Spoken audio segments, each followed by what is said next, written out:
আসসালামু আলাইকুম। আমি ডক্টর মোহাম্মদ হালিমুদ্দিন। আজকে আমি বাংলাদেশের সর্ববৃহৎ যে স্ট্রিট ফুড যেটা উত্তরাতে দিয়াবাড়িতে, আমি তার সামনে দিয়ে যাচ্ছি। আমি আসলে এই দিয়াবাড়ির যে স্ট্রিট ফুডের যে মজাটা, এটা আসলে সন্ধ্যার পরে আপনারা বেশি এটার মজা উপভোগ করতে পারবেন। আসলে এই সময়টা আসলে একটা বিশেষ কাজের জন্য আমি এই রাস্তা দিয়ে যাচ্ছিলাম। তো আমি মনে করলাম যে বাংলাদেশের যে সর্ববৃহত্তর যে একটা স্ট্রিট ফুড, আমি এখানে আসলে আসা হয়নি। তো আমি যাচ্ছিলাম বলেই আসলে আমি সেই মুহূর্তে এখানে একটু নেমে একটু দেখার জন্য আসছিলাম। কিন্তু এসে দেখি আসলে এখানে একটা বৃহত্তর এত স্টল যে আছে, যেটা কল্পনার বাইরে। আপনারা দেখতে পাচ্ছেন যে এখানে আসলে আহ, সন্ধ্যার পরে এই যে মজাটা, সেটা আসলে সন্ধ্যার পরে পাওয়া যায়। আমরা আসলে আসছিলাম আছরের আগ দিয়ে, সে সময় আসলে এখানে লোকজনই আমরা তেমন একটা দেখতে পাই নাই। আর যে স্টলগুলো অসংখ্য, সে আমরা এখানে দেখতে পারলাম। কিন্তু এখানে সেই পরিমাণ লোকজন আসি নাই। আমরা আসার পরে দেখলাম যে কিছু কিছু স্টল যারা বসায় তারা আসছেন এবং কিছু খাবার সামনে পরিবেশনও করছেন এবং ডিসপ্লেতেও দিয়েছেন। তো আসলে খুব মজার মজার খাবার, যে এটা আসলে আমরা একটু পরে খাবো। আগে একটুখানি দেখি, দেখা যাচ্ছে যে দেখছেন এখানে এখনো লোকজনই আসেন, একদম পুরো ফাঁকা। এই ফাঁকাটা কিন্তু মাগরিবের পরে থেকেই আস্তে আস্তে এখানে ভিড় জমে এবং সবাই এখানে আসে। আমরা আসলে এমন একটা সময় গেছি যেখানে আসলে লোকজন তেমন একটা আসেই নাই বলতে গেলে। এখানে একটু হালকা এখনো দেখা যাচ্ছে যে একটু রোদও আছে।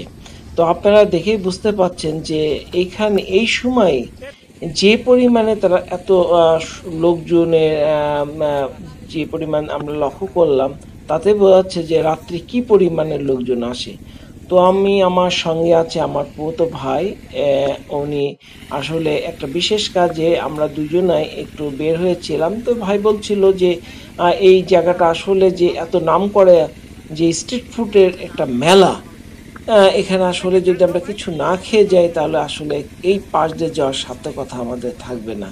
তো আমরা আসলে কালো ভুনা, যেটা এখন দেখছেন, এটা কালো ভুনা এবং পরোটা, এবং আমরা একটু ডালের অর্ডার দিয়েছি। আসলে একটু জাস্ট নাস্তা করার উদ্দেশ্য, একটু খাওয়া দাওয়া। আসলে আমরা দুপুরে লাঞ্চ করে বের হয়েছিলাম। আর আসলে আমরা এখানে দুধের চা খাবো বলে আমরা অপেক্ষা করলাম। বাট আসলে স্টলগুলো সন্ধ্যার পরে খোলে বলে আসলে চার স্টলগুলো এখনো ওপেন করি নাই।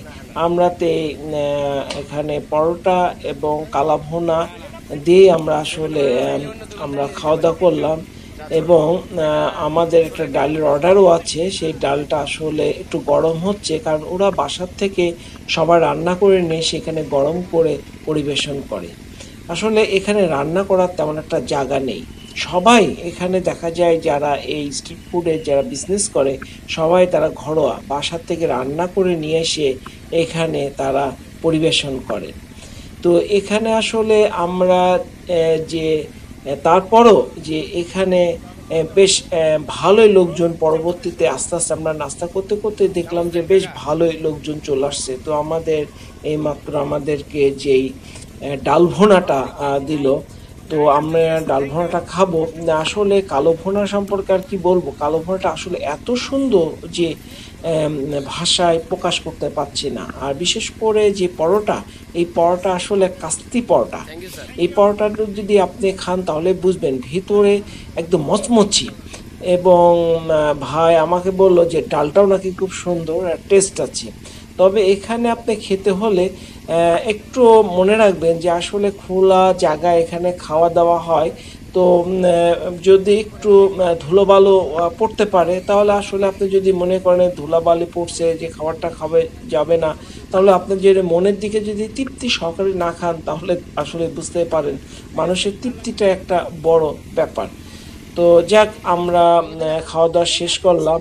একটু ঘুরে দেখি, দেখে আমরা আবার রওনা দেব, কারণ এখনো পর্যন্ত সন্ধ্যা হয়নি। তো এখানে আসলে এত স্টল যে আসলে না আসলে আপনি বুঝবেন না, এমন কি জিনিস পাওয়া যায় না। হাঁসের মাংস, গরুর মাংস, মুরগির মাংস, বিভিন্ন ধরনের পাখি, পিঠা, যে অসংখ্য খাবার এই স্ট্রিট ফুডে পাওয়া যায়। বুঝতেই পাচ্ছেন যে চারিপাশে এত অসংখ্য মানে খাবারের মেলা, যেটা আমার মনে হয় এই বাংলাদেশে এইটি সর্ববৃহৎ একটি স্ট্রিট ফুডের মেলা। তবে আপনারা চেষ্টা করবেন যে সন্ধ্যার পরে এখানে আসা এবং উপভোগ করতে পারবেন অনেক ভালো। আমরা আসলে একটু একটা কাজের তাড়া আছে, সেই জন্য আবার আমরা ব্যাক করে চলে আসলাম। সন্ধ্যা পর্যন্ত থাকার আমাদের আর সময় হয়নি। সবাইকে ধন্যবাদ। আসসালামু আলাইকুম।